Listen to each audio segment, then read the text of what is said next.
दोस्तों, मेरा नाम है झिलमिल और आज हम देखेंगे कि स्वदेशी मूवमेंट जो था वो किस तरह से इवॉल्व हुआ था। एक ओवरऑल एनालिसिस जो है वो हम डिस्कस करेंगे स्वदेशी मूवमेंट का।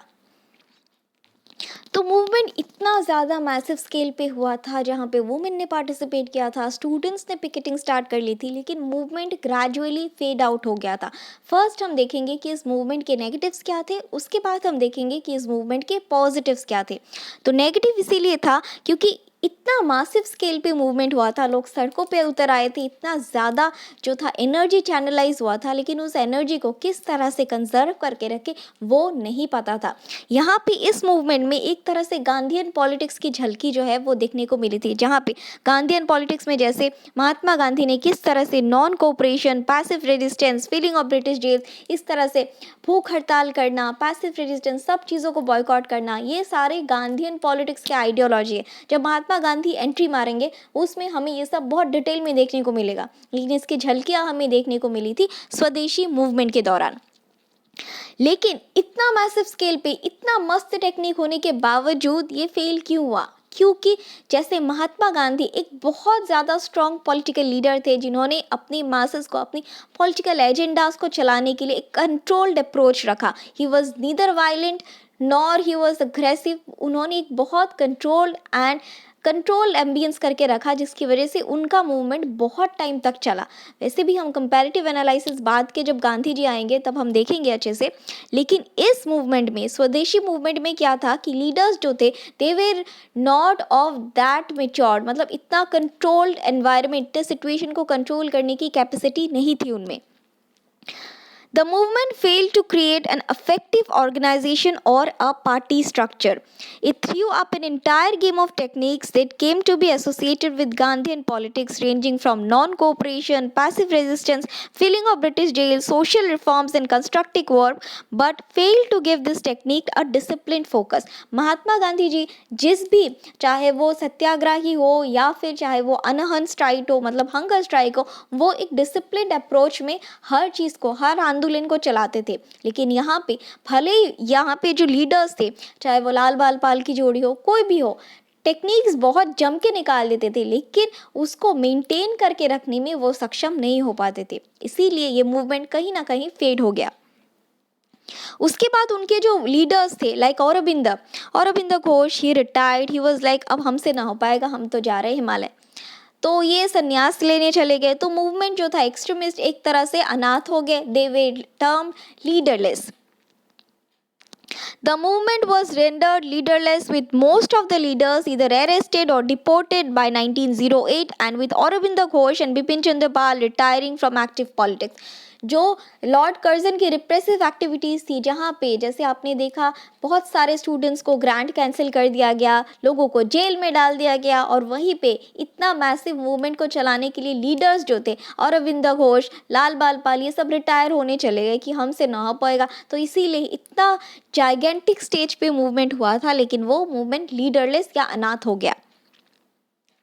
उसके बाद इंटरनल स्क्वैबल्स बहुत ज़्यादा होने लगे। मॉडरेट्स और एक्सट्रीमिस्ट के बीच में जो टसल था, जो मतभेद था, वो बहुत ज़्यादा बढ़ गया। जैसे यहाँ पे बोला गया कि बंगाल के बाहर लेके जाएंगे, एक्सट्रीमिस्ट बोलने लगे कि हम तो बंगाल के बाहर लेके जाएंगे, ऑल ओवर इंडिया वाला पूरा कंप्लीट स्वराज, मतलब पूरा फ्रीडम चाहिए अपने को।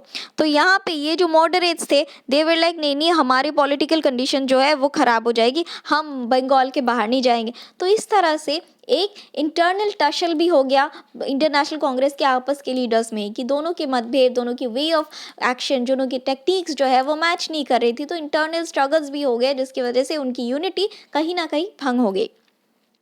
Internal squabbles among leaders magnified by the Surat split did much harm to the movement। यहाँ पे हम लोग सूरत स्प्लिट के बारे में जब नेक्स्ट वीडियो में डिस्कस करेंगे, किस तरह से जूता उठा के मारा था कांग्रेस सेशन में, और उस तरह से उसके बाद जो मॉडरेट्स और कांग्रेस के बीच का जो दरार था वो एकदम ही बढ़ गया, और गवर्नमेंट ने उसमें कैरेट एंड स्टिक पॉलिसी किस तरह से इम्प्लीमेंट किया वो हम नेक्स्ट चैप्टर में डिटेल में डिस्कस करेंगे सूरत स्प्लिट के बारे में। The movement aroused the people but did not know how to tap the newly released energy or how to find new forms to give expression to popular resentment. यहाँ पे लोगों ने जो लाल जो तिलक महाराज थे, उन्होंने गणपति फेस्टिवल्स में जाके लोगों को बोला कि हमको आज़ादी चाहिए, ये चाहिए, वो चाहिए। एक दिन 2 दिन लोग पूरी तरह से जोश जोश में, हाँ हम ठीक है, लेकिन 2 दिन तीसरे दिन लोग थक हार गए। और जो लीडर्स थे, they did not know how to channelise this energy, उस एनर्जी को किस तरह से मेंटेन करके रखे। एनर्जी जो है, जैसे आप लोग किसी मोटिवेशनल सेशन में जाते हो, जब आप उस सेशन में जाते हो पूरा चमका देते हैं, यार यार जोश में आ गए, ये वो। जब उस सेशन से बाहर आते हो आप लोग पूरा मोटिवेटेड, अलग ही, लेकिन 2 दिन बाद फिर से वही ज़्यापा, मतलब लेजीनेस, ये वो। यही हालत हमारी कंडीशन हमारे लोगों की थी। 2-3 दिन तक तो पूरा ही चमके, पूरा जोश में थे कि नहीं अब तो लड़ेंगे, देश को आज़ादी दिलाएंगे, लेकिन तीसरे दिन जो थे एनर्जी पूरी तरह से डाउन हो गई थी। और उस एनर्जी को चैनलाइज करने के लिए लाल बालपाल या एक्सट्रीमिस्ट ने कोई इफेक्टिव ट्रीटमेंट नहीं लिया था। ये तो थे नेगेटिव साइड्स। क्या थे इस स्वदेशी मूवमेंट को फेल होने का? नेगेटिव साइड्स हमने देखे। अब हम देखेंगे पॉजिटिव साइड्स।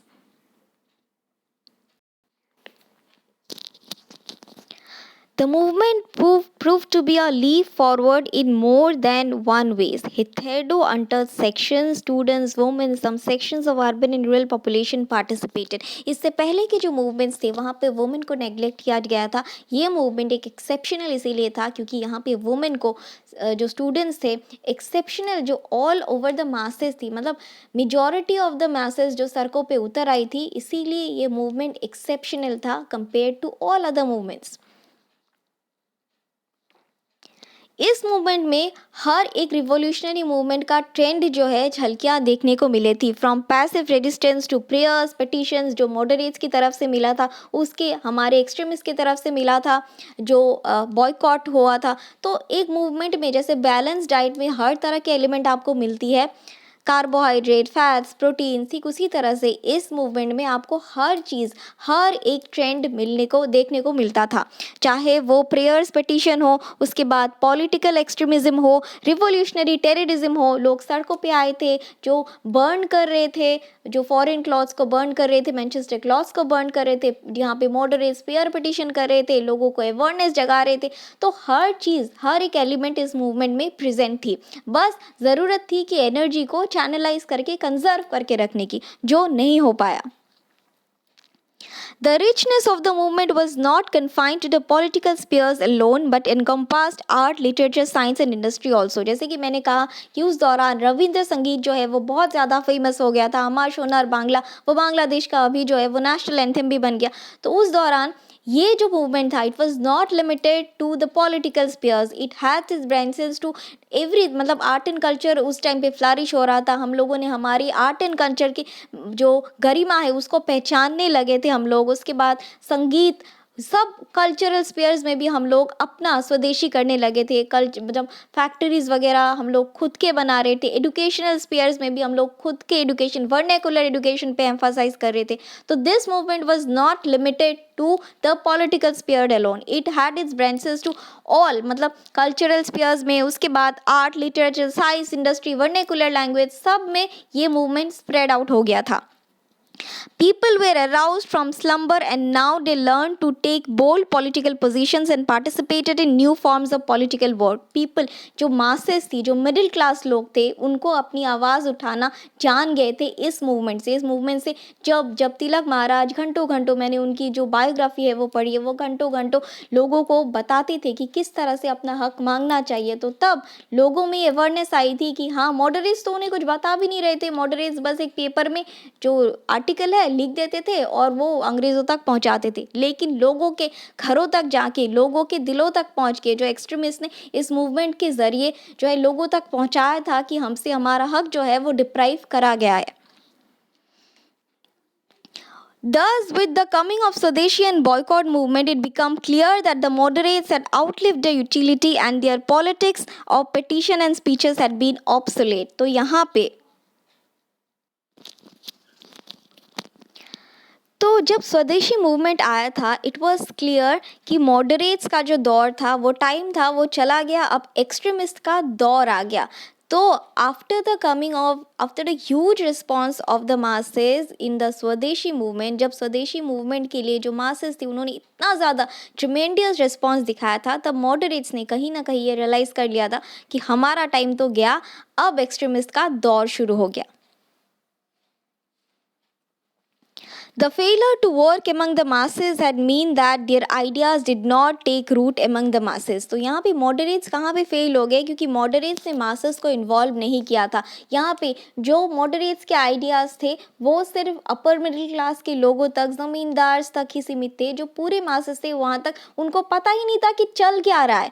तो एक्सट्रीमिस्ट ने एक एक व्यक्ति को बताया कि तुम्हारे देश में चल क्या रहा है, तो मासेस को इन्वॉल्वमेंट किया, जिसकी वजह से ये मूवमेंट एकदम एक्सट्रीम फॉर्म में चला गया। अब एक्सट्रीमिस्ट के भी कुछ फ्लॉज थे।